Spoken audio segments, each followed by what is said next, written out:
Abu Dhabi వేదికగా ఇటీవలే IPL 2026 mini వేలం జరిగిన సంగతి తెలిసిందే. క్యామెరన్ గ్రీన్ అత్యధిక ధర పలికాడు. 25.2 కోట్లకు ఈ ఆస్ట్రేలియా ఆల్రౌండర్ను కేకేఆర్ సొంతం చేసుకుంది. శ్రీలంక ప్లేయర్ మదిషా పధిరన్ను కూడా 18 కోట్లకు కొనుగోలు చేసింది.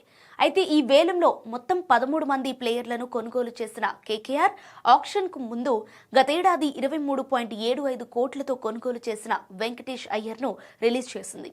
ఈ ప్లేయర్ను ఐపీఎల్ 2026 మినీ వేలంలో ఆర్సీబీ 7 కోట్లకు కొనుగోలు చేసింది. ఇంత వెచ్చించి దక్కించుకున్నా ఇతడు ప్లేయింగ్ 11లో ఆడే అవకాశం లేదని తెలుస్తోంది.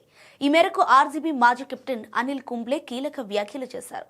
తాజాగా ఐపీఎల్ వేలం గురించి మాట్లాడిన మాజీ team India RCB captain Anil Kumble franchise తక్షణం మార్పుల కంటే ప్రస్తుతం ఉన్న దాన్ని కొనసాగించడానికి ప్రాధాన్యత ఇచ్చిందని అన్నాడు. అందులో భాగంగా వెంకటేష్ అయ్యర్ ఐపీఎల్ 2026 ప్రారంభంలో ప్లేయింగ్ 11లో ఉండనని చెప్పాడు.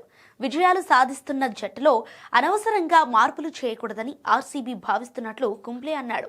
అంతేకాకుండా జట్టులో ఇప్పటికే ఉన్న యువ ఆటగాళ్లకు మద్దతు ఇవ్వాలని ఆర్సీబీ భావిస్తున్నట్లు చెప్పాడు. దీంతో అయ్యర్ని ఆడించినప్పుడు ఎందుకు 7 కోట్లు పెట్టుకున్నారు అని ఫ్యాన్స్ పోస్టులు పెడుతున్నారు.